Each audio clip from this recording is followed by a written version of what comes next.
Supreme रूह आकर हमें स्पिरिचुअल नॉलेज देते हैं। तो दुनिया में अनेक प्रकार की नॉलेज है। बाबा की नॉलेज विशेष नॉलेज है।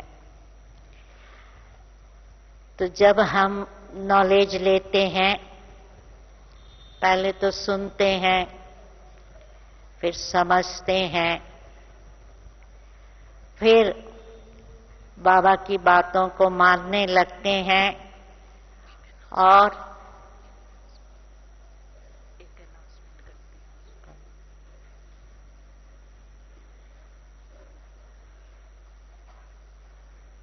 एक जरूरी सूचना, जिन्होंने भी सौगात नहीं ली है उनको कल नहीं मिलेगी, तो इसीलिए अभी कॉन्फ्रेंस हॉल में जाएंगे सौगात लेने के लिए। और भाइयों से अनुरोध है व्यवस्था को बनाए रखने के लिए अभी भोजन पर जाएंगे और दादी के क्लास तक आ जाएंगे, लेकिन बहुत साइलेंस में उठेंगे, जरा से भी हलचल नहीं करेंगे।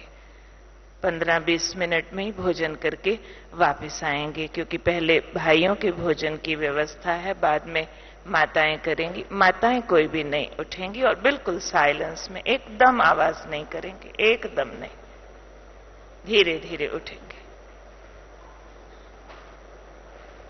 टीचर्स और माताएं सभी बाकी बैठे रहेंगे। तो बाबा का नॉलेज आवाज नहीं करेंगे।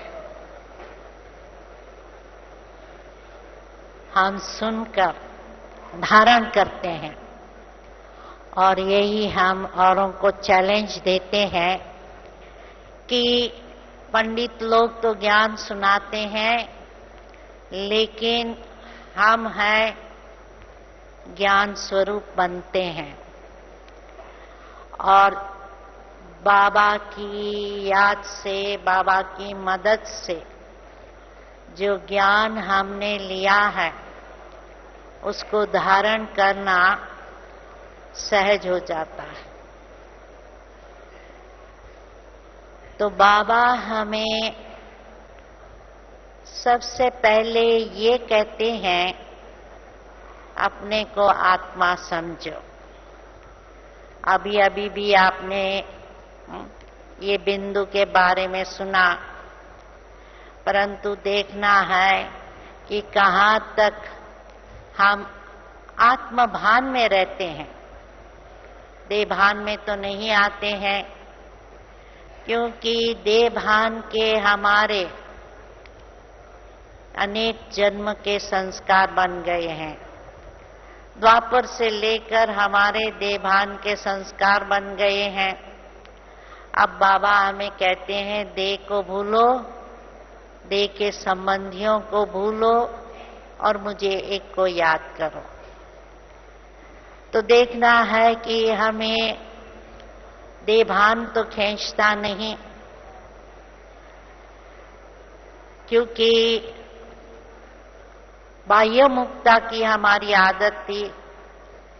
जब भी किसी को देखते थे तो उसके देह को देखते थे, उसके पोशाक को देखते थे, कैसे ड्रेस किया है, कौन सी फैशन है, कौन सा कलर है, कौन से आभूषण पहने हैं, और अपने देह के बारे में भी बहुत सोचते रहते कि मेरा देह कैसे देखने में आता है, ठीक है या नहीं। तो सबसे पहले ये देखना है कि हम शरीर में रहते हुए भी शरीर से न्यारे, कर्तव्य करते हुए भी कर्तापन के भाव से न्यारे रहें। तो जितना देही अभिमानी रहेंगे तो आत्मा के जो ओरिजिनल संस्कार है, सुख, शांति, आनंद, पवित्रता आदि, वो ऑटोमेटिक हो जाएंगे। इसलिए देखना है कि यदि दुख, अशांति, चिंता हुई तो जरा जरूर गड़बड़ी है कि हम देहभान में आ गए हैं। यदि किसी से प्रभावित हो गए या किसी से नफरत का भाव है तो समझ लेना है कि ये मेरा देह भान है। तो इसी से पहला तो हमें देखना है कि हम निरंतर आत्मभान में रहते हैं और देहभान हमें आकर्षण नहीं करता है। दूसरा बाबा कहते हैं कि जो ज्ञानी आत्मा है उसका कर्तव्य है ज्ञान सुनना, सुनाना। और बातों में हमें बहुत इंटरेस्ट नहीं लेना है, क्योंकि नेचुरली है दुनिया में रहते हैं और दुनियावी लोगों के साथ संपर्क में आते हैं और उन्हों का तो संस्कार है ही परमत सुनना, प्रदर्शन करना, पर चिंतन करना, संसार की बातें करना। तो इसमें देखना है कि हमारा भी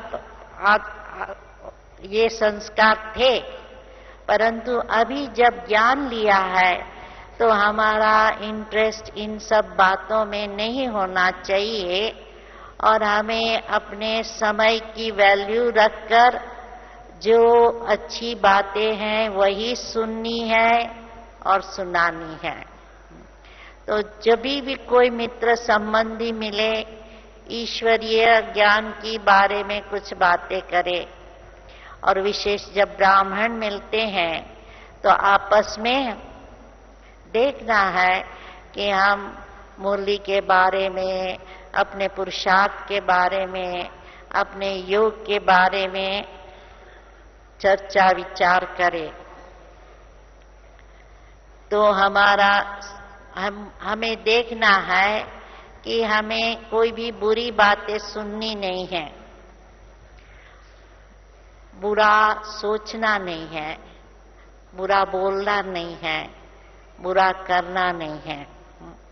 क्योंकि कई बार पुराने संस्कारों के वश गुस्सा आ जाता है या हम किसी का अपमान कर देते हैं।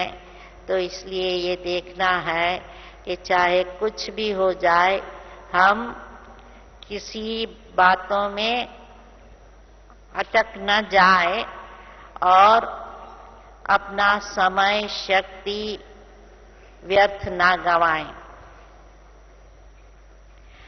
तो जब ज्ञान मिलता है तो हमारी स्मृति बदल जाती है कि हम सदैव बाबा की याद में रहते हैं। क्योंकि नहीं तो क्या करते थे, पास्ट की बातों का चिंतन करते थे, भविष्य के बारे में चिंता करते थे। अभी देखना है कि हमारा लक्ष्य यही रहे कि हम निरंतर बाबा की याद में रहें, बाबा का ज्ञान का स्मरण करते रहें और व्यर्थ या नेगेटिव संकल्प हम मन में आने भी ना दें। तो हमारी स्मृति बदलती है, दृष्टि भी बदल जाएंगी। क्योंकि बाबा के बने तो बाबा ने बताया हर एक को भाई भाई की दृष्टि से देखो।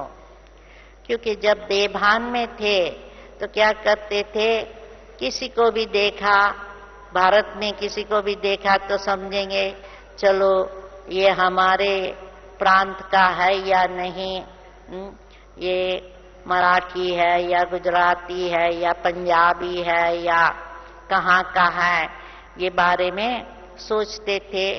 तो कितना भी करो, परंतु जैसे मेरा तेरा ये हो जाता था कि ये हमारे गांव का है, इसलिए हमें उसके लिए कुछ विशेष कार्य करना है, ये पराया है इसलिए हमें उसकी चिंता नहीं करनी है।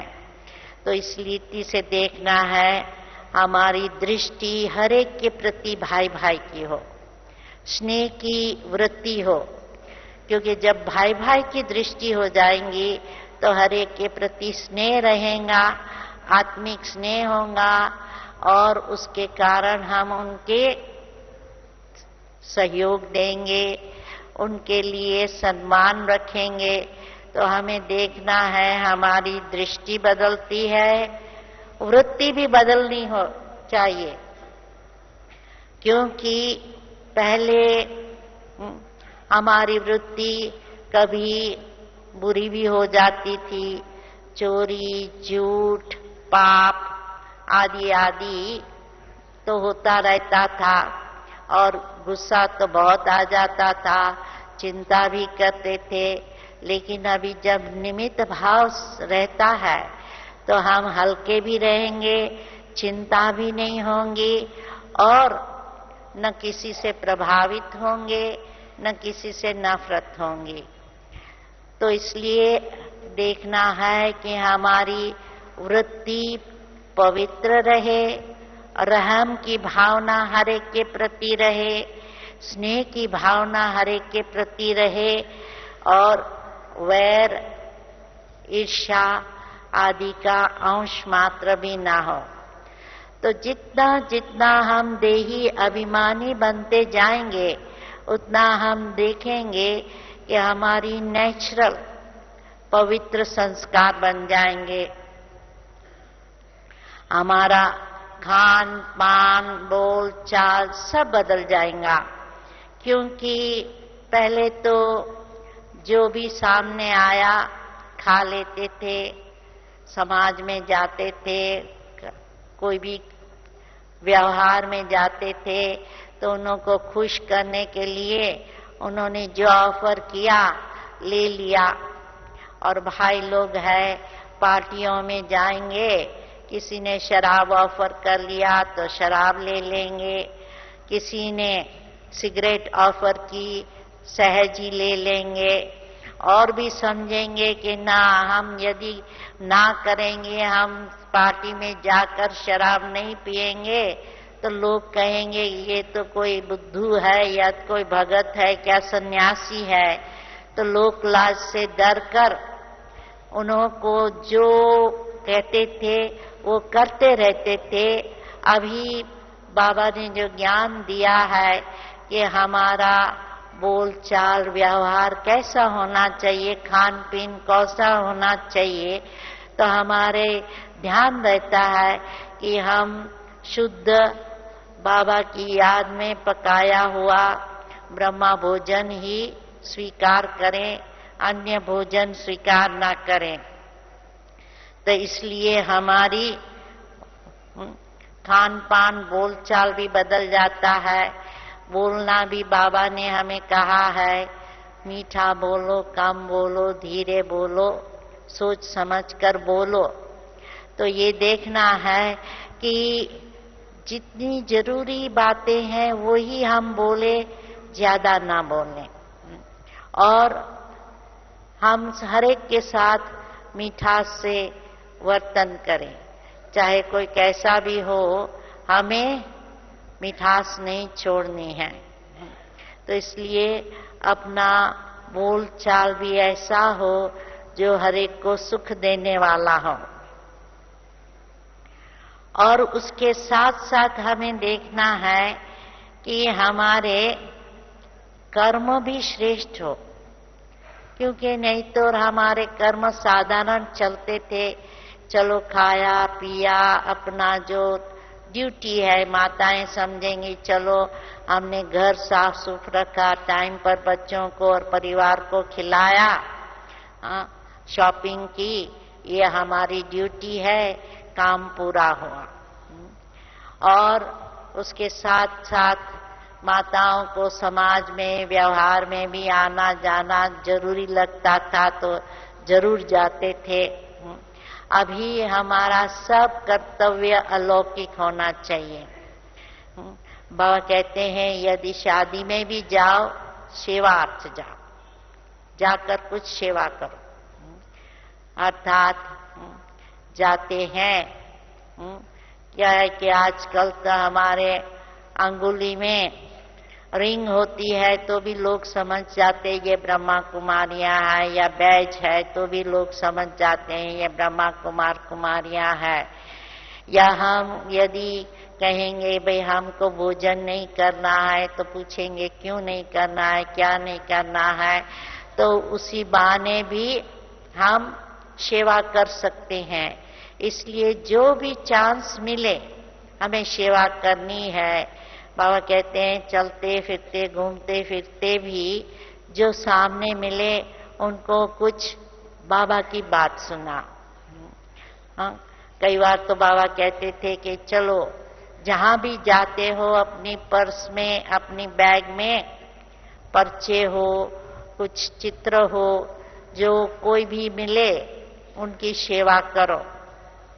तो इसलिए लक्ष्य हमारा ये होना चाहिए कि इधर उधर की बातें ना कर, सामाजिक बातों में ना आकर जब भी हमें मौका मिले हम उन्हों की सेवा करते रहें, क्योंकि उससे जितनी हम सेवा करेंगे उतना बाबा कहते हैं आपको दुआएं मिलेंगी। इसलिए हमारा लक्ष्य रहे कि हम जहां भी जाते हैं सेवा अर्थ, ना कि सामाजिक रूढ़ी अनुसार हम जाएं। और कर्म में भी देखना है कि हमारे कर्म सिर्फ साधारण ना हो, कर्म करते करते बाबा की याद रहे और कर्मयोगी बनकर कार्य करें। चाहे खाना पकाते हैं, चाहे रास्ते पर चलते हैं, बाबा की याद में ज्ञान का मनन मंथन करते, मुरली रिवाइज करते हमें जाना है।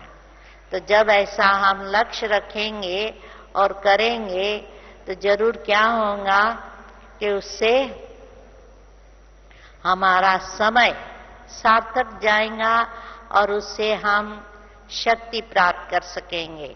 यदि फालतू संकल्प में हम समय लगाएंगे तो समय भी हमारा व्यर्थ जाएगा और हम जो बाबा से याद के द्वारा शक्ति प्राप्त की है वो भी गंवा देंगे। इसलिए हमारा कर्म बैलेंस हो, क्योंकि बाबा कहते हैं कि आपको 8 घंटा नौकरी में दो, 8 घंटा अपने शरीर की सेवा में दो, स्नान करना, नींद करना आदि आदि में 8 घंटे दो, तो फिर भी 8 घंटे आप बाबा की याद में सेवा में लगा सकते हैं।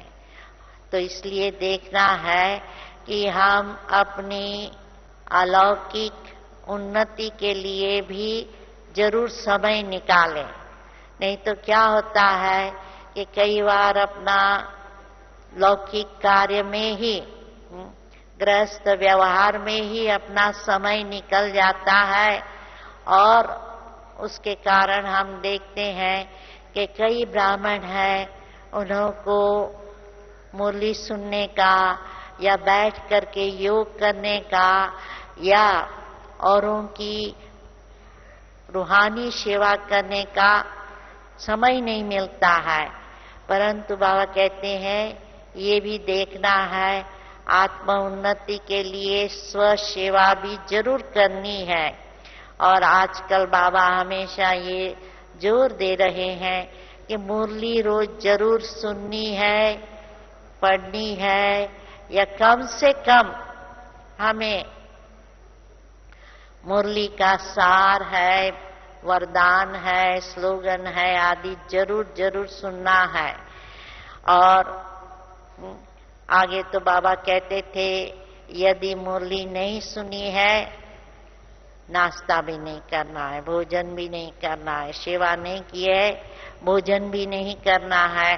तो इसी रीत से यदि हम अपने आप पर इतना ध्यान रखेंगे कि बाबा के जो महावाक्य है जो हमारे कल्याण के लिए हैं वो जरूर हमें करने हैं। और हमारा ये भी देखना है कि हमारे संबंध भी अलौकिक हो जाए, क्योंकि देखा गया है कि चाहे कितना भी हमें ज्ञान है, यदि हम अपने आप को आत्मा समझकर और बाबा के सब बच्चे हैं ये नहीं देखेंगे तो हमारा लौकिक संबंध हो जाएगा।